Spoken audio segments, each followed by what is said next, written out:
കഴിഞ്ഞ 5 വർഷമായിട്ട് ഞാൻ സാത്താൻ സേവയെക്കുറിച്ച് റിസർച്ച് ചെയ്യുകയാണ്. അതിൽ നിന്ന് ഒരുപാട് ഫൈൻഡിങ്സ് എനിക്ക്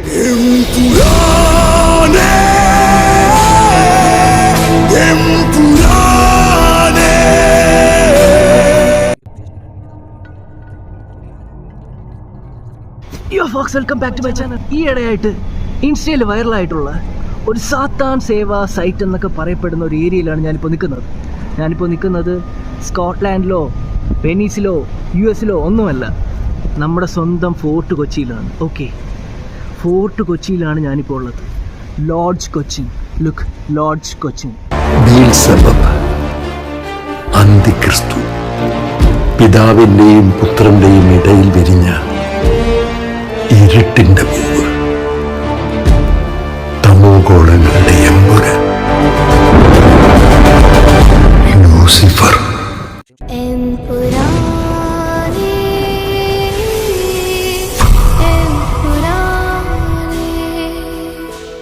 എന്ന് വെച്ചാ കറുത്തച്ഛൻ ഊട്ടുന്നവര് ഇല്ലയോ? അല്ല, ഞങ്ങളാരും കറുത്തച്ഛനും വെളുത്തച്ഛനും ഒന്നും ഊട്ടാറില്ല. ഇവിടെ മഴ പെയ്യുന്നുണ്ട്. ഓക്കെ, ഇതിലേക്ക് തന്നെ കയറി ഒതുങ്ങി നിൽക്കാമെന്നുള്ളതാണ്. സോ ലുക്ക്, സാത്താൻ സേവക്കാരുടെ ഏരിയ. സോ തൊട്ട് മുൻപാണ് റോഡ് എന്നുള്ളത്. ഓക്കെ, റോഡും പള്ളിയും ഒക്കെ നമുക്ക് അവിടെ കാണാൻ കഴിയും. സോ അതിന് തൊട്ട് മുമ്പായിട്ട് സ്ഥിതി ചെയ്യുന്ന ഒരു കൂട്ടിക്കിടക്കുന്ന ബിൽഡിംഗ് ആണിത്. വളരെ മിസ്റ്റീരിയസ് ആയിട്ടുള്ള, വളരെ നിഗൂഢമായിട്ടുള്ള ഒരു ബിൽഡിംഗ്. ഇതുപോലെ ബിൽഡിംഗ് കേരളത്തിൻ്റെ പല ഭാഗത്തുമുണ്ട്. ഫോർ എക്സാമ്പിൾ മൂന്നാർ, അതുപോലെ തന്നെ ആലപ്പുഴ, കൊല്ലം. എന്താണ് സത്യത്തിൽ ഇത്? Koder hall. Okay, Koder hall lodge Cochin. ഇവിടെ നല്ല രീതിക്ക് മഴ പെയ്യുന്നുണ്ട്, നിങ്ങൾക്ക് ഇവിടെ കാണാൻ കഴിയും. നല്ല മഴ തന്നെയാണ് ഇവിടെ ഉള്ളത്. എൻ്റെ ബൈക്ക് ഞാൻ അവിടെ വെച്ചിട്ടുണ്ട്.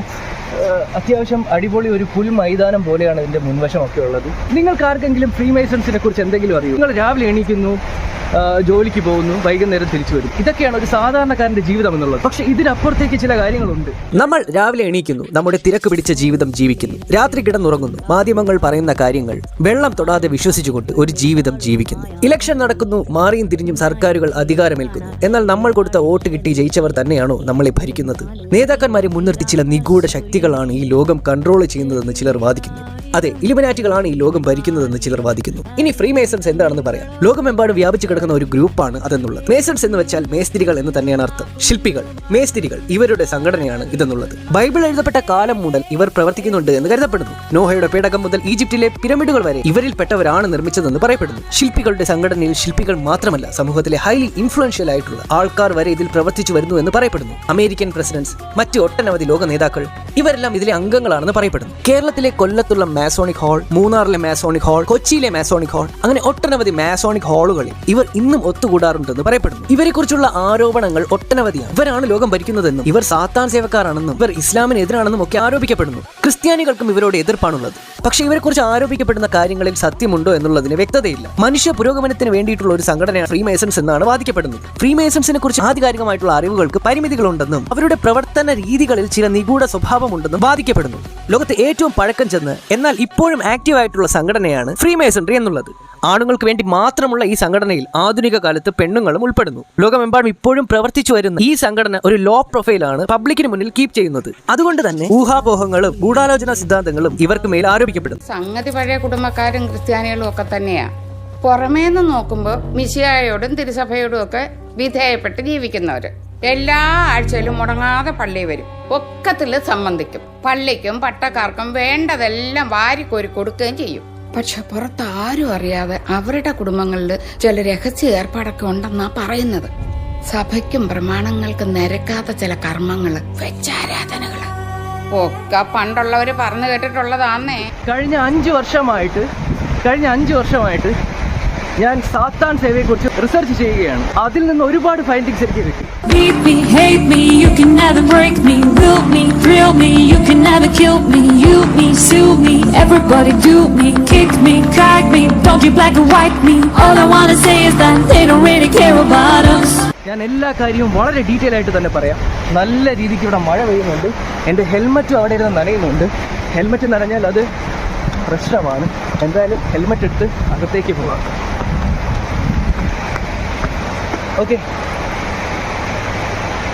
സോ ഗൈസ്, നല്ല മഴയാണ്. ഇതിനകത്ത് എന്താണെന്നുള്ളത് ആർക്കും അറിയത്തില്ല. ഇത് പൂട്ടിയിട്ടിരിക്കുകയാണ്, തള്ളിയ തുറക്കത്തില്ല.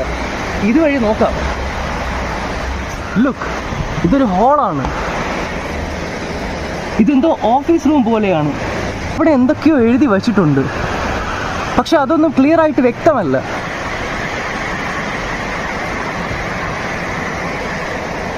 ലുക്ക് ലുക്ക്,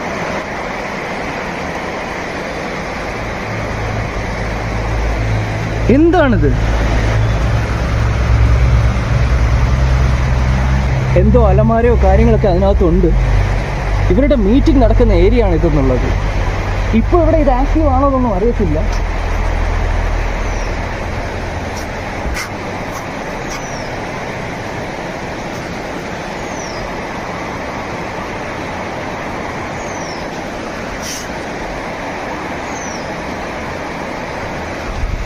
സോ ഗൈസ്, ആകപ്പാടെ മഴയും കാര്യങ്ങളൊക്കെയാണ്. സോ എന്താണ് ഈ ഒരു ഏരിയയുടെ പ്രത്യേകത? ലുക്ക്, എൻ്റെ പുറകെ കാണുന്ന ഈ ഒരു ബിൽഡിങ് കൊച്ചിയിലെ തന്നെ വളരെ മിസ്റ്റീരിയസ് ആയിട്ടുള്ള ഒരു ബിൽഡിംഗ് എന്നാണ് പറയപ്പെടുന്നത്. ഇടയ്ക്കൊക്കെ ഇൻസ്റ്റയിലൊക്കെ വൈറലായിട്ടുണ്ടായിരുന്നു. ഇതെന്തോ സാത്താൻ സേവാ കേന്ദ്രമാണെന്നും അതുപോലെ തന്നെ ഇതെന്തോ ഒരു നിഗൂഢമായ ഏരിയ ആണെന്നൊക്കെ പറഞ്ഞിട്ട്. എന്താണിതെന്ന് ഞാൻ നിങ്ങൾക്ക് പറഞ്ഞു തരാം. ഫ്രീ മേസൺസ് എന്നൊരു സംഘടനയുണ്ട്. അതിൻ്റെ ഏറ്റവും മുകളിൽ ഒരു സിമ്പലുണ്ട്, കാണുന്നുണ്ടോ? ലുക്ക്, സെറ്റ് സ്ക്വയറും കോമ്പസും ഒക്കെ ആയിട്ടൊരു സിമ്പൽ നിങ്ങൾക്ക് കാണാൻ കഴിയും. ഇതാണ് ഇവരുടെ സിമ്പൽ എന്നുള്ളത്.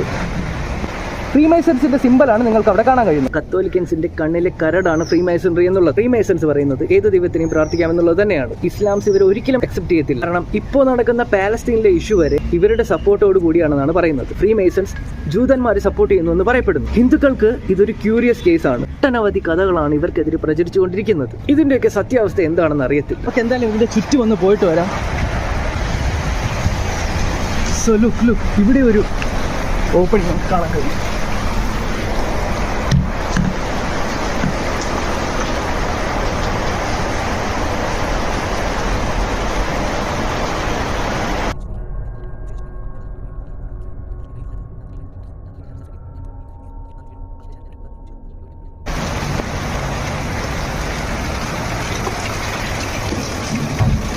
ഗായ്സ്, ഇവിടെ ഇലക്ട്രിസിറ്റി ഒക്കെ ഇപ്പോഴും ആക്റ്റീവാണ്. അതിനർത്ഥം ഈ ബിൽഡിംഗ് ഇപ്പോഴും ആക്റ്റീവാണ്. ആരോ ഇതിന് കറണ്ട് ബില്ലൊക്കെ അടയ്ക്കുന്നുണ്ട്. ലുക്ക്, ഇതെന്താണ്? അകത്തൊക്കെ പൂട്ടിയിരിക്കുകയാണ് ഗായ്സ്, തുറക്കാൻ പറ്റത്തില്ല.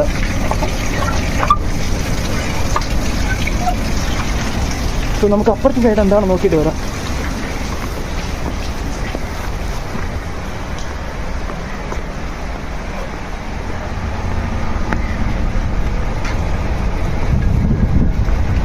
ലുക്ക്, ഇവിടെയും ഒരു ജനലുണ്ട്.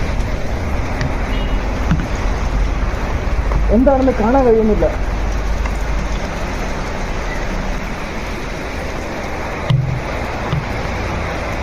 ലുക്ക്,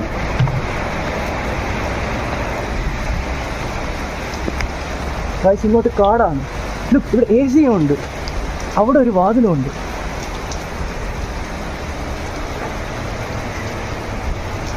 ഇത് തുറക്കാൻ പറ്റുമോ? നോ, ലോക്ക്ഡ് ആണ്.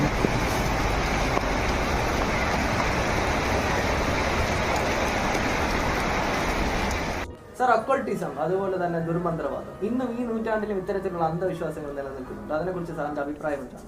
ഇന്ന് പാശ്ചാത്യ രാജ്യങ്ങളിൽ യാഥാസ്ഥിതിക മതങ്ങളെക്കാൾ പ്രചരിച്ചിരിക്കുന്നത് ഇങ്ങനെയുള്ള കാര്യങ്ങളാണ്. അവിടെ വിച്ചസ് കോവൻ, പിന്നെ സൈറ്റനിസം, ഇങ്ങനെയുള്ള കാര്യങ്ങളാണ് കൂടുതൽ പ്രചരിച്ചുകൊണ്ടിരിക്കുന്നത്. അതുകൊണ്ട് ആളുകൾ ഈ ഒരു പരീക്ഷണ മനോഭാവത്തോടെയാണ് ഇതിനൊക്കെ സമീപിക്കുന്നത്. വെറും അന്ധവിശ്വാസം മാത്രമല്ല. ഈയിടെ ഒരു കേസ് വന്നു, ഒരു ഡൈവോഴ്സ് കേസാണ്. ഭാര്യയും ഭർത്താവും തമ്മിൽ വഴക്കായി. ഇപ്പോൾ ഡൈവോഴ്സ് കേസ് നടക്കുകയാണ്. അപ്പോൾ ഭാര്യയുടെ ഒരു കംപ്ലൈൻറ്റ്, ഈ ഭർത്താവിന് ഈ സേറ്റൻ വർഷിപ്പാണ്. ഈ കല്യാണ സമയത്ത് ഇയാൾ ഈ സേറ്റൻ വർഷിപ്പൊന്നും പറഞ്ഞില്ല. അയാൾ ഹിന്ദുവാണ്, പക്ഷേ അയാളുടെ കഴുത്തിൽ ഒരു കറുത്ത കുരിശ് തൂക്കിയിട്ടിട്ടുണ്ട്. അപ്പോൾ കല്യാണം കഴിഞ്ഞ ഉടനെ ഈ ഭാര്യ ചോദിച്ചു, എന്തിനാണ് ഈ കുരിശിട്ടിരിക്കുന്നത്, നമ്മൾ ഹിന്ദുസാണല്ലോ. അപ്പോൾ പറഞ്ഞു, ഹിന്ദു തന്നെയാണ്, ഇതൊരു ഫാഷനാണ്. ഇയാൾ എല്ലാ ദിവസവും രാവിലെ 1 മണിക്കൂർ മുറിക്കകത്ത് കയറിയിരുന്ന് എന്തോ ചെയ്യും. ചോദിച്ചപ്പോൾ പറയും പൂജയാണെന്ന്. പക്ഷേ ആ മുറിക്കകത്ത് ഒരു പടവുമില്ല, യേശുവിൻ്റെയും ഇല്ല, വേറെ ഹിന്ദു ദൈവങ്ങളുടെ ഒന്നുമില്ല, വെറും ബ്ലാങ്ക് മുറിയാണ്. പക്ഷേ ദിവസവും രാവിലെ 1 മണിക്കൂർ എന്തോ പരിപാടി ചെയ്യും. ഇത് കഴിഞ്ഞ് ഇറങ്ങിയ ഉടനെ പെണ്ണ് ആ സമയത്ത് കിടന്നുറങ്ങുകയായിരിക്കും. പെണ്ണിൻ്റെ കാലിൽ തൊട്ടിട്ട് ഇയാൾ പിന്നെ വേറെ എന്തെങ്കിലും ചെയ്യുള്ളൂ. അപ്പോൾ പെണ്ണ് ചോദിച്ച്, പൂജ കഴിഞ്ഞ് എന്തിനാണ് എൻ്റെ കാലിൽ തൊടുന്നതെന്ന്. അപ്പോൾ പറഞ്ഞാൽ എനിക്കങ്ങനെ തോന്നുന്നു, അതുകൊണ്ടാണ്. അപ്പോൾ കുറേ നാൾ കഴിഞ്ഞപ്പോൾ പെണ്ണിന് മനസ്സിലായി ആൾ ശരിയല്ല, ഒരുപാട് ദുരൂഹതകളുണ്ട്. അതിപ്പോൾ ഡൈവേഴ്സിൻ്റെ വക്കിൽ നിൽക്കുകയാണ്. അപ്പോൾ നമ്മുടെ നാട്ടിൽ ഇത് വളരെ പ്രചരിച്ചുകൊണ്ടിരിക്കുകയാണ്.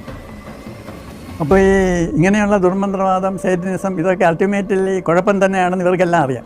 പക്ഷേ ജീവിതം വളരെ വിരസമാണ്. അവസാനം കുഴപ്പമാണെങ്കിലും തൽക്കാലം നമുക്ക് എന്തെങ്കിലും ഇതുകൊണ്ട് സാധിക്കുമെങ്കിൽ അത് മതി എന്നുള്ള ഒരു ആറ്റിറ്റ്യൂഡിലാണ് ഇവരെല്ലാം ഇതിലേക്ക് പോകുന്നത്.